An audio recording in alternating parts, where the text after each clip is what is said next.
សូមជូនរឿងកូនត្រីចម្លែកដូដូនៅក្នុងសមុទ្រខៀវស្រងាត់មួយមានកូនត្រីចម្លែកមួយក្បាលឈ្មោះដូដូមានរូបរាងតូចជាងគេភ្នែករបស់វាលានធំក្បាលត្រម៉ែងនិងសម្បុរក្រហមស្រអាប់ត្រីនិងសត្វសមុទ្រដទៃទៀតមិនចូលចិត្តវាឡើយហើយវាត្រូវគេហៅថាត្រីក្បាលត្រម៉ែងជានិច្ចជាកាលត្រីធំតែងតែធ្វើបាបវាដោយដណ្ដើមចំណីនិងមិនឲ្យវាហែរទៅលេងឬចេញទៅរកស៊ីជាមួយដូដូពិតជាត្រមងត្រមោចនិងចង់មានមិត្តភក្តិខ្លាំងណាស់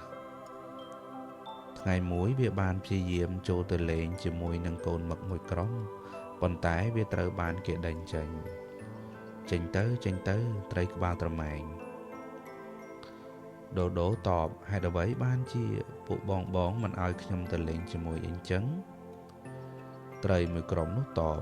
ពួកយើងមិនចូលចិត្តឯងទេដូដូសួរទាំងទឹកភ្នែកតើខ្ញុំធ្វើអ្វីខុសបានជាបងមិនចូលចិត្តនឹងខ្ញុំក្បាលរបស់ឯងគួរឲ្យស្អប់ខ្លាំងណាស់ដូដូពិបាកចិត្តខ្លាំងណាស់វាគិតម្នាក់ឯងតើរូបរាងរបស់ខ្ញុំគួរឲ្យស្អប់ដល់ម្លឹងឬ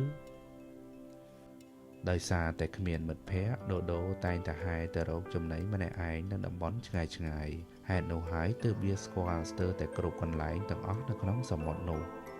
ថ្ងៃមួយត្រីធំមួយហ្វូងបានដណ្ដើមចំណីពីវានិងគំរាមដូដូឲ្យរកចំណីឲ្យពួកវាជារៀងរាល់ថ្ងៃប៉ុន្តែដូដូស្គាល់កន្លែងមានចំណីច្រើនដូច្នេះវាអាចរកចំណីមកឲ្យពួកត្រីនោះបានដោយធ្វើអ្វីដូដូមិនបានពួកត្រីទាំងនោះបានតាមឃ្លាំមើលដូដូហើយវាបានភ្ញាក់ផ្អើលខ្លាំងណាស់ពេលដែលឃើញទីកន្លែងដែលដូដូរកចំណីមានសុទ្ធតែស្លែសមុទ្រនិងចំណីជាច្រើនពួកត្រីក៏នាំគ្នាសម្លុតដូដូមិនឲ្យទៅទីនោះទៀតត្រីក្បាលត្រម៉ែងចាប់ពីពេលនេះទៅឯងមិនត្រូវទៅទីនោះទៀតទេយើងនឹងយកកន្លែងនោះជាកន្លែងរកចំណីរបស់យើងកុំអីបងមិនអាចធ្វើបែបនេះបានទេខ្ញុំរកចំណីនៅកន្លែងនោះយូរហើយដូដូតបប៉ុន្តែឯងមានរូបរាងអាក្រក់ទីកន្លែងនោះមិនស័ក្តិសមនឹងឯងទេដូដូអង្វរតែនៅទីនោះគ្រោះថ្នាក់ខ្លាំងណាស់ព្រោះត្រីឆ្លាមតែងតែហែកាត់នៅទីនោះពួកត្រីមិនជឿព្រមទាំងរុញដូដូចេញដូដូស្រែកយំនិងគិតម្នាក់ឯងថាអ្នកគ្រប់គ្នាមិនចូលចិត្តវាដោយសារតែក្បាលត្រម៉ែងរបស់វាលើកនេះវាសម្រេចចិត្តថានឹងស្វែងរកអ្នកដែលអាចជួយវាបានវាព្យាយាមហែរពីកន្លែងមួយទៅកន្លែងមួយទៀតស្រាប់តែប្រទះឃើញត្រីឆ្លាមកំពុងដេញតាមចាប់ត្រីនិងសត្វសមុទ្រមួយក្រុម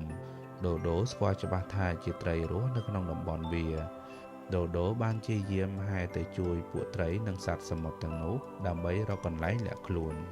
បងមកតាមខ្ញុំស្គាល់កន្លែងលាក់ខ្លួនពួកត្រីទាំងអស់ប្រឹងហែរតាមដូដូទីបំផុតពួកត្រីទាំងអស់បានរួចជីវិតពីត្រីឆ្លាមពួកវានាំគ្នាអរគុណនិងសុំទោសដូដូចំពោះរឿងកន្លងទៅពួកត្រីនិងសត្វសមុទ្រទាំងអស់ចាប់ផ្ដើមរាប់អានដូដូនិងឈប់ធ្វើបាបដូដូទៀតដូដូសប្បាយចិត្តណាស់ទីបំផុតវាមានមិត្តហើយកតេអប់រំក្នុងរឿងនេះមិនត្រូវប្រើប្រាស់រូបរាងខាងក្រៅជាកត្តាក្នុងការវិនិច្ឆ័យលើមនុស្សណាម្នាក់ឡើយសូមអរគុណ